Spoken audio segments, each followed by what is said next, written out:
Welcome to the Chaos Business, where we unravel the hidden threads of corporate history. In the heart of Western Africa, where the allure of chocolate begins, a bitter truth is hidden behind the scenes of the Western world's favorite candies. According to cocoainitiative.org, an estimated 1.56 million children toil in child labor in Côte d'Ivoire and Ghana alone, the very country supplying around 70% of the world's cocoa. So, how did we get here? In recent decades, organizations and journalists have exposed the harsh reality of child labor and at times slavery on cocoa farms in Western Africa. The secrecy hidden in the chocolate industry has made it challenging for the truth to reach the public. Well, Mars did over $45 billion in annual sales last year, in large part from selling chocolates like those M&Ms and Snickers. It vowed to have systems in place to eradicate child labor from its supply chain by 2025. But we saw little evidence of this. Laboring in the blistering heat here as young as 6, slicing the grass with lethal ease, their machetes nearly half the size of the smallest among them. These Ghanaian children are harvesting the cocoa that ends up in America's best-loved chocolates like M&Ms and Snickers.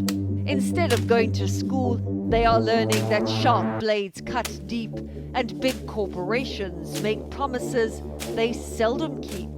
In the Supreme Court case Nestlé USA and Cargill versus Doe, 6 people from Mali saw damages from Nestlé and Cargill for being trafficked into the Ivory Coast as children and forced to work on cocoa farms in the Ivory Coast.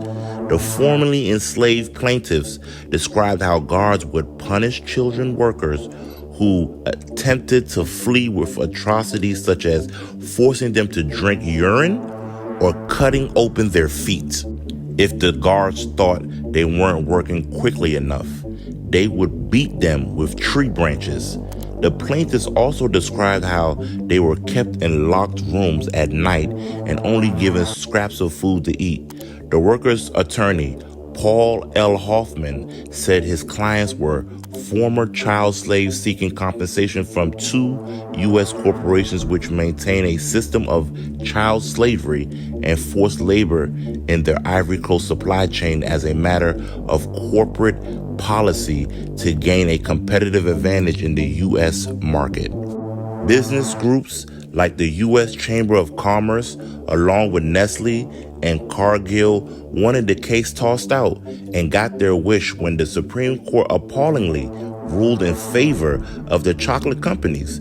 A study found that in Ghana, 23% of surveyed cocoa laborers reported having performed work without compensation. In 2004, a journalist investigating government corruption in the lucrative cocoa industry was allegedly kidnapped and killed by the Ivorian First Lady's entourage. In 2010, 3 newspaper journalists were detained for exposing corruption in the cocoa sector.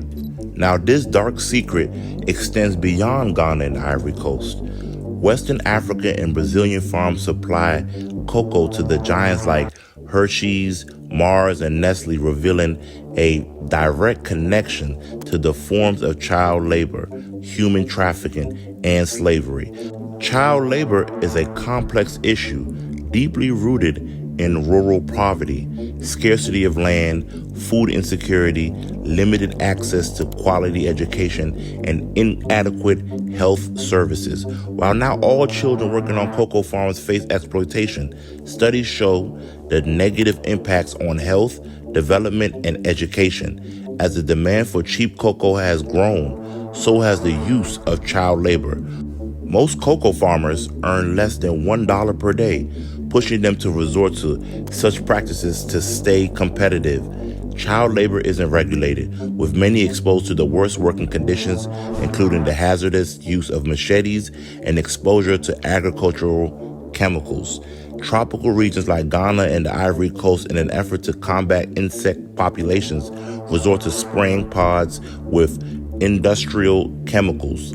Shockingly, this has led to a staggering increase from 15% to around 50% of children exposed to these harmful chemicals in the past decade. Around 30% of children laboring on cocoa farms in the Ivory Coast do not attend school, which violates the ILO's children labor standards.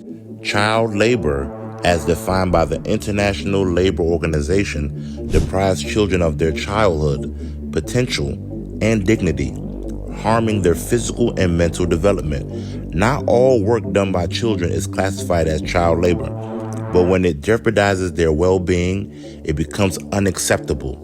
The bitter harvest of child labor is a cycle we must break. It's time to unwrap the truth, confront industry's hidden realities, and demand change.